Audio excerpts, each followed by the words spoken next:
Agora, você sofre com dor de cabeça? Será que é uma verdade que as mulheres têm muito mais dores de cabeça do que os homens? Ou será que a gente tira essa dor de cabeça da gavetinha? Vamos conversar com o Dr. Leandro Teles. Mais uma vez, muito bem-vindo, ele é neurologista. As mulheres têm mais dores de cabeça do que os homens ou não, doutor? Tem mais. Então, boa parte dos tipos de dor de cabeça acontecem mais em mulheres. Então, a enxaqueca, que é um tipo comum, dos mais importantes, acontece 3 vezes mais em mulheres do que em homens. Principalmente na fase reprodutiva da mulher. Dos 12 aos 50 anos, a mulher tem em torno de 30% de enxaqueca, enquanto os homens em torno de 10%. Você falou vários tipos de enxaqueca, de dores de cabeça. Quantas dores de cabeça, assim, se sabe, se existe catalogado? Então, catalogado, existem pelo menos aí 180 tipos. 180? E se for separar, talvez dê até mais. Agora, são tipos raros, infrequentes, né? A gente tem das dores de cabeça mais comuns, a tensional, a tipo tensão muscular, e a enxaqueca. Essas duas juntas respondem acima de 80% das dores de cabeça que o pessoal em casa tem. Mas quando a gente tem uma dor de cabeça que você toma um analgésico e a dor não passa, é bom ir ao médico para verificar direitinho, né? Sem dúvida nenhuma. Dor de cabeça aguda, então dor de cabeça que vem com febre, com sintoma neurológico ou muito intensa, que você não conhece, é bom procurar um médico. Se você tiver uma dor de cabeça crônica, que você já conhece o tipo, que vem de vez em quando, mesmo assim, se estiver impactando na sua qualidade de vida, também tem que procurar um médico. Toda dor de cabeça tem nome, sobrenome e tem tratamento. Eu até comentava no comecinho do programa com a mama que a minha sobrinha tem 15 anos, a Gabi. E ela, se ela come qualquer coisa com glutamato monossódico, dá uma enxaqueca. Alguns alimentos podem mesmo... Isso é típico da enxaqueca. A enxaqueca, o pessoal de casa aprender, é um tipo específico de dor. É uma dor que é mais pulsátil, parece o coração batendo na cabeça, ela é mais lateralizada, ela vem junto com um pouco de náusea, é uma dor de forte intensidade que incapacita a pessoa e a pessoa fica um pouco intolerante à luz, intolerante a barulhos, a odores fortes. Então a enxaqueca pode ser realmente causada, uma crise, por alimentação. E da alimentação, o glutamato monossódico é o mais descrito. É aquela síndrome do restaurante chinês. Depois de uma comida chinesa, a pessoa tem, às vezes, uma intolerância gástrica e dor de cabeça bem forte. Ou daqueles porcaditos, aqueles salgadinhos porcaria que a gente também, come aí, né? Aqueles também são campeões, tem muito glutamato ali e tem outras coisas, tem nitritos, tem conservantes, tem às vezes tiramina. Todo alimento que tiver substâncias que alteram o calibre, o tamanho do vaso, podem dar enxaqueca. O campeão ali é o chocolate, queijo amarelo, aqueles queijos mais envelhecidos, tem tiramina, refrigerantes de cola, também tem cafeína, né? E aí o vinho tinto, álcool de modo geral. Outra coisa que dá muito enxaqueca é ficar um tempo sem comer. Então, ficar mais de 3, 4 horas sem se alimentar, para quem tem uma predisposição, pode dar dor. Mas é verdade, quem tem uma dor de cabeça crônica e se automedica com esses remedinhos ditos tão simples e singelos que a gente compra na farmácia, você pode piorar esse seu estado de enxaqueca, de dor de cabeça ou não? Sem dúvida nenhuma. Esses remedinhos de farmácia, os analgésicos, anti-inflamatórios, servem para quem tem a dor raramente, assim, menos que uma vez, 2 por mês. Quando a pessoa tem muita dor de cabeça e começa a usar repetidamente esses remédios, a dor vai ficando cada vez mais frequente. Acontece uma cronificação da dor. Então é estranho o pessoal de casa até, né? Quer dizer, o remédio que corta a dor faz mal para a dor. Faz mal sim. Então, para dor crônica, ele realmente faz muito mal. A gente tem alguns exemplos aqui para você entender da localização da dor. Quando a gente tem dores nos seios da face, então testa, nariz e aqui na lateralzinha do rosto, isso aqui que tipo de dor de cabeça é? Então, essa dor aqui é típica, por exemplo, de patologias da face ou de seios da face, sinusite. A sinusite raramente explica dores muito fortes no topo da cabeça. Então, se você tiver dores na face e tiver secreção nasal, febre, então tem que ter essa secreção, essa congestão, tosse, você pode realmente estar com problema de seios da face. Agora, tem outras dores que também doem na face. Neuralgia do trigêmeo. É uma dor em choque que dá de um lado só da cabeça. Dá uma irradiada. Problemas no dente. Problemas no olho, então tudo isso pode dar dores que são dores mais faciais. Disfunção de ATM, articulação temporomandibular, podem dar dores de distribuições mais faciais. E aí se confunde com outras doenças, né? Pode confundir. Muitas vezes, né? Aqui em grupo, que dor é essa? Então, aqui a gente tem uma dor, por exemplo, periocular, né? Essa dor ela pode acontecer em uma série de doenças. Dor de cabeça em salvas, é um tipo específico de dor de cabeça. Dor de cabeça em salvas é uma dor de cabeça que dá mais em homens. É uma dor bem forte, localizada no olho. e aí tem um pouco de lacrimejamento, alteração do diâmetro da pupila. É uma dor infrequente, mas muito intensa e que essa especificamente acontece mais em homens, mas acontece nessa região periocular. Esse é um tipo, tem outras tantas, né? Aqui a cefaleia tensional é uma dor mais difusa, onde a dor é mais bilateral, mais fraca, difusa na cabeça. Essa é a dor de cabeça mais comum. Latejante, assim, chatinha, não forte, mas constante? Ela é fraquinha e não costuma latejar. Ela é um pouquinho mais, ela é mais um aperto, uma pressão na cabeça. Se você tivesse com algum, sei lá, um bonete apertando. Um boné apertado, assim. Perfeito. Essa é a dor mais comum que existe, aquela no fim do dia, né? A pessoa chega com peso sobre os olhos, dor de cabeça tensional. Ela é secundária à tensão da musculatura em volta da cabeça. E a enxaqueca, né? A enxaqueca é classicamente uma dor então, de forte intensidade, tende a ser mais pulsátil e tende a ser mais lateralizada, ou para o lado esquerdo ou para o direito. E não é só dor. É a dor com intolerância gastrointestinal, enjoo, às vezes tem pessoas até que vomitam, não conseguem tomar remédio, intolerância ao ambiente, a luz, barulho, luz, cheiro, tudo isso atrapalha quem tem enxaqueca. É uma dor que dura de 4 a 72 horas. Mas como que a pessoa fica 72 horas com Às vezes fica, e tem gente que não consegue tomar remédio, às vezes forte. Às vezes tem que ir para o pronto-socorro, porque o remédio não faz efeito, principalmente para aquelas pessoas que já estão acostumadas ao uso repetido de remédio. Então é fundamental aí procurar o especialista para definir as mudanças do estilo de vida e eventualmente a profilaxia. Mas quando você fala em mudança de estilo de vida, muita gente está assistindo a gente agora e fala assim, mas que mudança? Como eu posso deixar meu emprego? Como eu posso deixar essa cidade poluída? São mudanças fáceis de serem seguidas? Às vezes mais fáceis, às vezes menos fáceis. Então depende de qual é o gatilho da sua dor. Então a primeira coisa é definir, no seu caso especificamente, qual é o seu gatilho. Se for um alimento fácil de tirar, você vai lá e retira. Se for a ansiedade, o estresse, tem que tentar usar medidas anti-ansiedade e anti-estresse. Então não dá para você, sabe, largar o trabalho ou mudar completamente o seu ritmo de vida. Mas às vezes associar uma atividade física, melhorar o seu padrão de sono, então diminuir o álcool, o cigarro, perder um pouquinho de peso, cuidar de outros distúrbios como a ansiedade, a depressão, controlar a parte cardiovascular, a pressão arterial, o diabetes. Então se você conseguir mudar isso, você vai ter menos, uma frequência menor de dor. E às vezes tem que associar um remédio. Então, em alguns casos específicos, quando a pessoa tem mais que 2 dores por mês, já compensa procurar um especialista e começar uma profilaxia. Remédios em dose bem baixinha, tomados todo dia, para evitar que a dor apareça. A gente tem algumas perguntas, se você quiser mandar suas dúvidas também, claro que pode, mulheres@tvgazeta.com.br. A gente já foi a primeira aqui da Renata Leão. Fiquei sabendo que toda enxaqueca é proveniente de um aneurisma? Isso é verdade? Não, isso é mentira. E graças a Deus isso não é verdade. O aneurisma, na verdade, é uma alteração que, no caso dos aneurismas grandes, geralmente é uma alteração congênita dos vasos. Então, a artéria, se eu te mostrar aqui o cérebro, então a gente tem aqui o modelinho do nosso cérebro e ele é todo nutrido por artérias.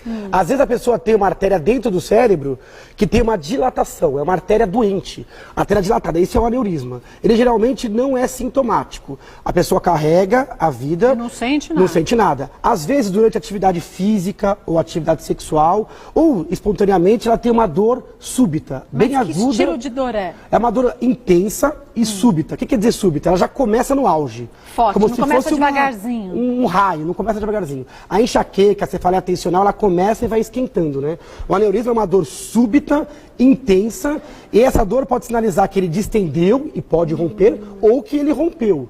Então, ele não dá muito aviso antes, não. Se a pessoa tiver uma dor súbita, violenta, intensa, principalmente na hora de poder estar pegando peso ou durante a atividade sexual, ela tem que procurar imediatamente o especialista para ver se tem aneurisma. Isso numa dor intensa. A enxaqueca não tem nada a ver com isso. É outra história. É outra história. Agora, eu já ouvi dizer também que para muita mulher fala assim, eu não quero fazer sexo, meu bem, porque eu tô com dor de cabeça. Durante o ato sexual, se a mulher tá com dor de cabeça, a dor de cabeça tende a diminuir. Isso é uma verdade? Isso é verdade. A mulher, ela tende a ter mais dor de cabeça antes da relação. Agora, existe uma dor de cabeça específica, que é a dor de cabeça do orgasmo ou pré-orgasmo. Isso acontece mais em homens. A dor de cabeça? Pode dar. A dor da hora H, ou a cefaleia orgasmo, é uma sacanagem é uma sacanagem da natureza. Mas a gente tem em torno de 1% da população geral com dor de cabeça na hora H. Mas então, no homem só? Não, é 4 vezes mais comum em homens, também acontece em mulher. É uma dor forte, intensa e tem que investigar se não há um aneurisma. Mas se não tiver um aneurisma, a gente chama de cefaleia orgásmica. Mas aí tem tratamento para isso? Tem tratamento para isso, porque se você não trata, e às vezes a pessoa não fala sobre isso, isso atrapalha absurdamente a vida sexual. Porque como que ela vai pessoa. ter uma vida sexual ativa se ela já sabe que na hora H ela vai ficar com aquela dor de cabeça? Isso gera uma ansiedade antecipatória. Então. Antes da hora H, a pessoa já fica ansiosa e isso atrapalha toda a parte sexual. Agora, o que você falou, que mostra no nosso GC, a pergunta do Marcos, é verdade. Então, a atividade sexual é recomendado como um tratamento crônico para as dores de cabeça. Libera uma série de substâncias, dopamina, serotonina, que melhoram, de modo geral, as dores de cabeça crônica. Temos uns mitos e verdades, vamos ver. O primeiro deles, qual seria? Crianças raramente apresentam dores de cabeça. Esse é mito, primeiro mito, né? Mito. Então, as crianças têm dor de cabeça. Então, a gente fala assim, não, dor de cabeça é doença de adulto, doença de adolescente, não. Não é. Crianças também têm dor de cabeça tipo tensão muscular, mais difusa, e mesmo enxaqueca. 10% das crianças podem ter enxaqueca. Muito, né? É muita coisa, mas na mesma intensidade que o adulto então, ou não? Na criança, a enxaqueca é um pouco diferente. Ela é menos pulsátil, mais aperto, e ela é mais bilateral, ela é mais difusa. Não é tanto localizada quanto no adulto. Criança, então, dores de cabeça mais difusas e menos pulsáteis. Criancinha muito pequena, às vezes manifesta enxaqueca como dor abdominal, cólica abdominal. Na barriga. Isso pode ser uma enxaqueca que lá pra frente vai aparecer. Então é importante, mesmo em criança, dar atenção ao sintoma e levar no neuropediatra. Porque tem mãe, tem pai que acha que é fita da birra, criança, né? É birrinha. E é bem na fase que geralmente entre os 7 anos e 12 anos, pega mais na época que a pessoa está na escola, porque quando muda o horário, né, acorda mais cedo. Outra coisa que dá muita dor de cabeça em criança é pular refeições. Tem criança que não toma café, por exemplo, vai para a escola, tem dor de cabeça.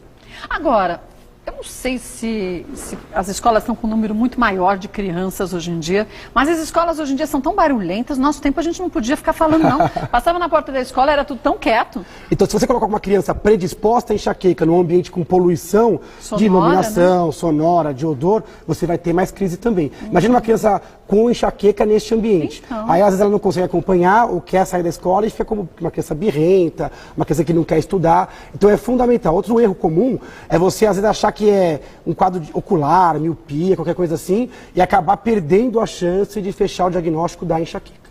Vamos ver mais uma? Se é mito ou verdade? Dor de cabeça pode significar dor no cérebro? Sabe que isso é um mito, né? O cérebro, vamos mostrar o cérebro de novo aqui, ó. O cérebro, ele não dói. Não dói. O cérebro, ele é absolutamente, ele percebe a dor de qualquer região do corpo, mas ele em si não dói. Então, quem tem dor de cabeça tem dor nos vasos, ou na meninge, ou no couro cabeludo, ou no músculo. Mas no cérebro aqui não. Não, tem gente que opera o cérebro com o paciente acordado, sem anestesia. Até para verificar se você está numa região... Isso, perigosa. Às vezes tem que mapear o cérebro, então o paciente fica acordado. O cérebro, ele é absolutamente indolor. A gente acha que tudo no corpo dói, mas o cérebro absolutamente não dói. Então, dor de cabeça não significa dor no cérebro. Não, não, mito total. Vamos ver mais um, ó. Existe dor de cabeça que só ocorre durante o orgasmo? Olha lá, cefaleia do hora H, cefaleia orgásmica, mais comum em homens, 1% da população tem que procurar sempre o médico. Por quê? Afastar aneurismas e tratar a cefaleia orgásmica. Mas em todo orgasmo, o homem que tem, ou a mulher que tem essa tendência, sente essa dor de cabeça? Não é em todo. Não? Então é alguns. Por exemplo, homens... O que difere? O que faz acontecer? Então, tem alguns estudos que tentam estudar isso. Sempre quando a relação ela é mais complicada, por exemplo, relação extraconjugal dá mais dor de cabeça orgásmica. Isso é praga. Né? Isso é praga da mulher. Então, as relações extraconjugais, porque tem toda uma tensão envolvida, tem que ser mais rápido, lugares, a preocupação, tem que mais dor de cabeça. Que era para ser excitante, isso, fica traumático. na verdade, um trauma. Então, fica a dica aí para não pular a cerca. Melhor, né? Para não ter esse tipo de dor. Então, aqui é verdade. É verdade. O próximo, vamos ver? A próxima... Peraí, que o computador é que nem a gente. Depois de um feriado prolongado, vai devagar. Ó. Ficar com o cabelo preso pode dar dor de cabeça. Já ouviu falar disso? Mas quando eu tinha o cabelo comprido, usava aquele rabinho que ficava bem esticado, dava dor de cabeça. Então, se eu falar que é mito, vou dançar. Então, mas é verdade mesmo. Isso dá dor de cabeça. Puxar muito. Porque é uma dor de cabeça diferente. É. Parece que ela é mais superficial. É uma dor de cabeça bem superficial, constante, bilateral. Depende do tipo de penteado, tipo de cabelo e o tempo que você for cabelo preso. Então, quem tem o cabelo mais crespo, penteados mais afros, dão mais dor de cabeça. Que estica mais, Estica mais. E a quantidade de tração, se a presilha está muito próxima do couro cabeludo, também dá mais dor de cabeça e o tempo. Isso é uma pena, porque tem muita mulher que é obrigada a trabalhar com o cabelo preso. Então tem que criar artifícios para tentar deixar ele um pouquinho mais frouxo, senão vai ter dor de cabeça na linha da testa. Mas acho que o mais preocupante são para as crianças, para as meninas, que as mães fazem aquele penteado, vão deixar bem apertadinho, porque assim dura mais o penteado, a criança pula à vontade. A coitada. Por essa durabilidade, às vezes paga o preço da criança ter dor de cabeça. Então tem que aliviar um pouquinho a tensão dos folículos pilosos e na musculatura da testa. Então é verdade. Verdade. A próxima, vamos ver? Dor de cabeça pode ser sinal de miopia? Então, de modo geral, não. E esse é um mito popular muito difundido. Então, a miopia é a dificuldade de enxergar para longe. É uma alteração super comum. Então, a miopia pode dar, no máximo, um pouco de desconforto na região dos olhos, quando você tenta fazer um esforço muito grande de enxergar alguma coisa. Dor na nuca? Não. Dor forte, dor localizada, muito intensa, não é justificada pela miopia. Porque senão, toda criança, jovem, vai para o oftalmologista, aí faz o óculos, aí depois não melhora, procura o otorrino, demora muito para essa criança receber o diagnóstico correto. Enquanto isso ela sente dor. Miopia não dá dor. Miopia dá um desconforto visual, né, depois de muito uso do olho inadequado, mas o sintoma da miopia é dificuldade em enxergar de longe. Uma criança que acorda com dor, por exemplo, não tem sentido ser da miopia, né? Uma criança tem dor pela manhã, sendo que ela nem usou os olhos ainda. Pode ser um travesseiro inadequado, colchão inadequado, né? Exatamente, bruxismo, alguma coisa que acontece à noite, um distúrbio de sono, ou até uma enxaqueca, uma cefaleia tensional que pode acontecer pela manhã também. A próxima, vamos ver? Rodelas de batata crua na testa melhora a dor de cabeça? Minha avó vai dizer que é verdade. A minha também, se tivesse viva, eu diria. Volta rapidinho. Mas, ó, o que as nossas avós diriam hoje, assim como diziam isso no passado, é que a gente tem que cuidar da nossa saúde sempre. Voltando aqui ao doutor Leandro, rodelas de batata crua na testa melhoram a dor de cabeça? Então, esse é um mito, né? Esse é um mito. Na verdade, assim, a questão térmica é verdade. Então, a batata crua, ela é gelada, o gelo realmente é analgésico, melhora, inclusive, enxaquecas. Mas não tem nenhuma propriedade na batata, especificamente. Podia ser qualquer coisinha gelada. Qualquer coisinha gelada. Então, esse é um mito. Batata crua realmente não tem sentido. Melhor fritar a batata, comer, cozinhar e colocar alguma outra coisa gelada sobre os olhos. Mito, então, este. Vamos ver a próxima. Tem uma pergunta aqui, ó. Tenho enxaqueca, é da Aline, na época menstrual e não posso tomar mais a pílula por conta de um câncer de mama. Tem solução? Então, isso é uma coisa interessante. Precisa saber se a enxaqueca dela é só perimenstrual, a gente chama de enxaqueca catamenial, isso não é tão comum, ou se ela acontece todo mês e é pior no perimenstrual. Então ela tem que procurar um neurologista que vai conversar diretamente com o ginecologista dela, porque tem uma série de profilaxias, de remédios que ela pode usar ou o mês inteiro ou só naquele período perimenstrual. Tem que ver se ela é irregular, por exemplo. Às vezes a gente usa, por exemplo, anti-inflamatórios, quando a mulher é bem certinha, bem regular, quando ela vai começar a menstruar, alguns dias antes, começa já o remédio antes da dor aparecer. Então é um tipo de profilaxia só para esse período, né? Agora, aqui ela falou de pílula. Para algumas mulheres, a própria pílula anticoncepcional pode trazer dor de cabeça, né? Sem dúvida nenhuma. Então, a pílula ela joga nos dois times, é impressionante. Se a mulher está usando pílula e tem muita dor de cabeça relacionada à questão hormonal, eventualmente tem que tirar ou trocar a pílula. Se a mulher não usa a pílula, ela pode melhorar com a pílula. Tudo depende do degrau de estrógeno que a mulher costuma ter nessa montanha russa que é o ciclo menstrual e depende do tipo de pílula, que também tem vários tipos, de estrógeno, de progesterona, alta dose, baixa dose. Por isso tem que ter uma duplinha aí, o neurologista ao lado do ginecologista. Só uma coisinha, quem tem enxaqueca especificamente com aura é um fenômeno neurológico. Quando a pessoa tem aqueles pontinhos brilhantes... Parece que estão caindo umas purpurinas, umas coisinhas assim. A pessoa tem que tomar cuidado. Se a pessoa fuma e tem esse tipo de enxaqueca, ela não pode usar pílula. Por quê? É proibido. Porque tem um risco aumentado de ter AVC, derrame. Então, a pessoa, se usar pílula e tiver enxaqueca, não deve fumar. Tá. Se a pessoa fuma e tem enxaqueca, não pode usar esse tipo de pílula. Essas três coisas juntas aumentam muito o risco de um derrame, que é uma coisa muito desagradável, catastrófico às vezes. E quanto mais cedo acontece, mais prejuízo pode trazer para a vida dessa pessoa. Mais prejuízo traz, sem dúvida.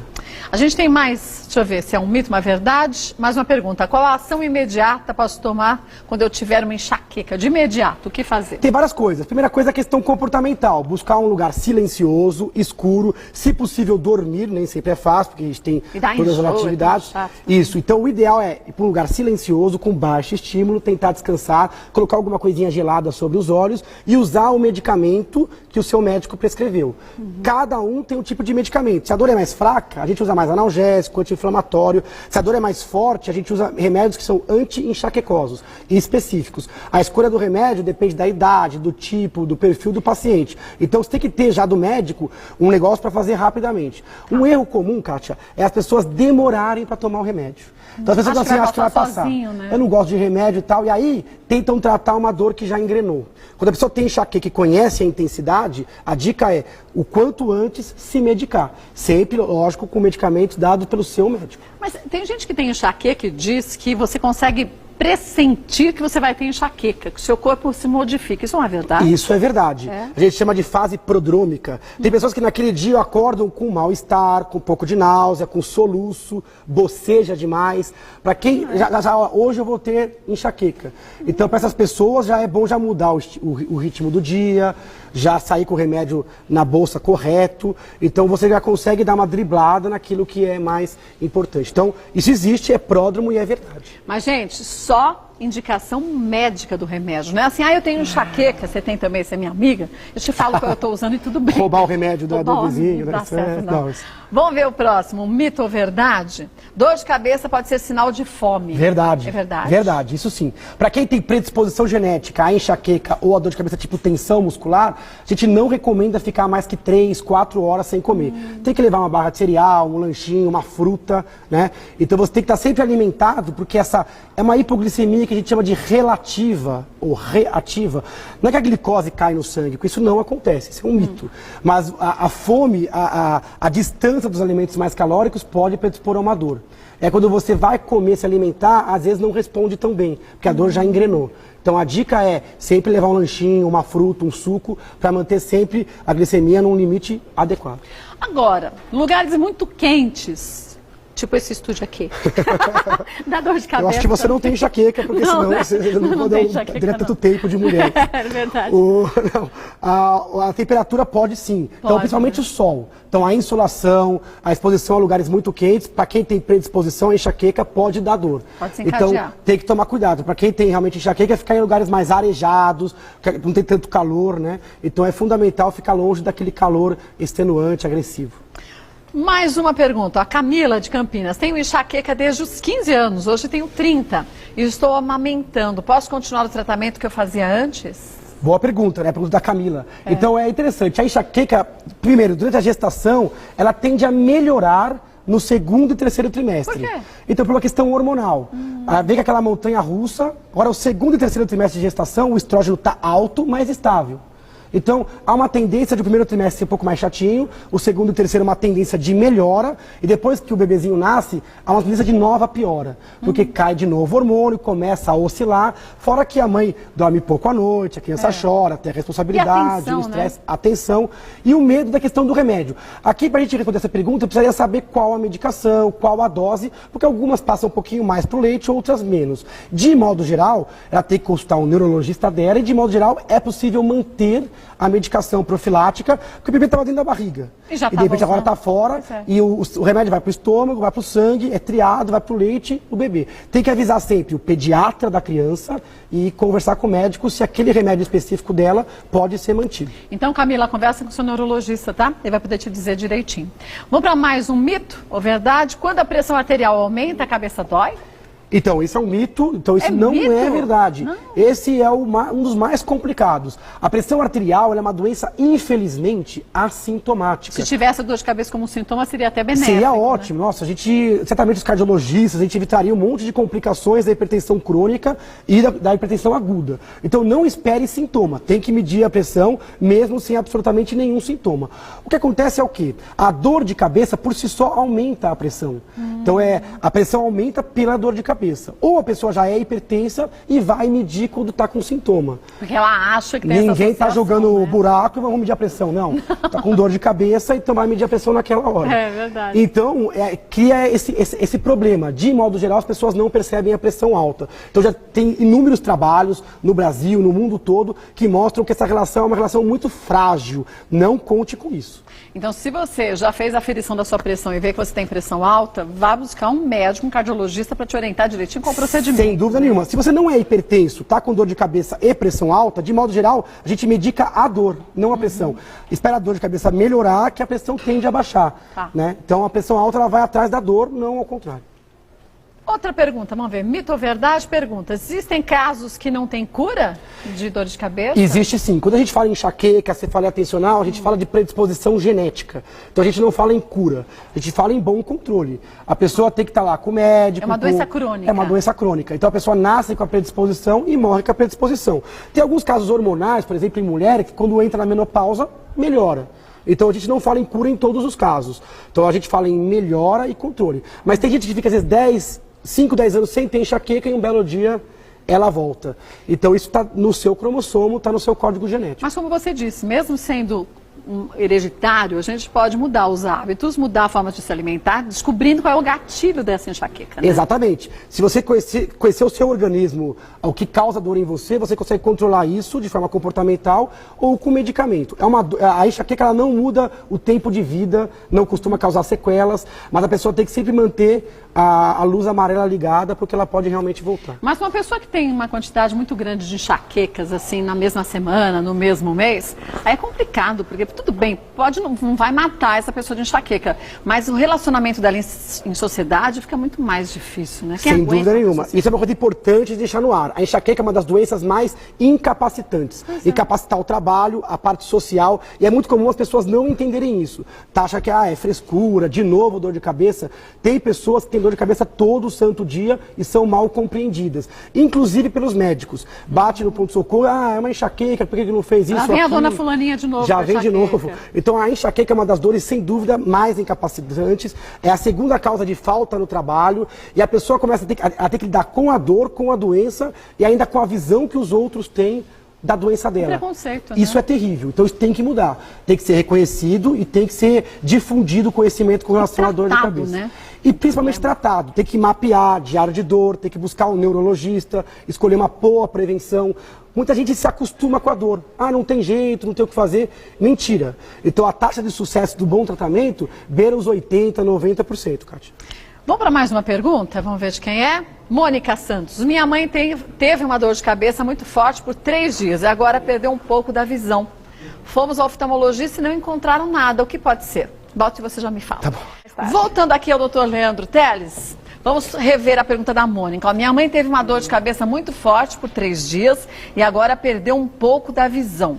Fomos ao oftalmologista e não encontraram nada. O que pode ser? Então, complicado, né? Então, para a Mônica, assim, a gente tem alguns sinais de alarme, né? Então, a mãe dela, não sei a idade, mas imagino que já seja uma pessoa de um pouco mais de idade. Uma dor muito forte, duração prolongada, né? 3 dias de dor. E um sinal neurológico focal. Ela teve uma perda de um pouco da visão. Então, esse pouco da visão não alivia nada, esse pouco. Pode ser um derrame, por exemplo? Então, tem que ver se não é alguma coisa relacionada à alteração do cérebro. O oftalmologista... vascular cerebral. O oftalmologista ele olha muito o olho, ele olha o olho. Só que a visão não depende só do olho. Tem o nervo da visão atrás, tem a questão cerebral. Então, olha, entre o olho que está aqui na frente e a visão que é percebida aqui atrás, tem todo um caminho, Mas se eu tenho um acidente vascular cerebral nessa região que tem um comprometimento até leve, como ela diz, eu posso ter eu não tinha problemas de visão, posso começar a ter alguma dificuldade? Pode ter. Então esse exemplo de um derrame, de um sangramento, de um tumor, é um exemplo possível. Fato é que esta paciente ela precisa ser rapidamente examinada por um neurologista. Então não dá para brincar nesse caso. Dor forte, 3 dias, sintoma neurológico. Pronto, socorro, avaliação do especialista. Que no caso, o oftalmologista já afastou, que não é a parte dele, então sem dúvida, um neurologista. Então, Mônica, marque com a sua mãe no neurologista, tá?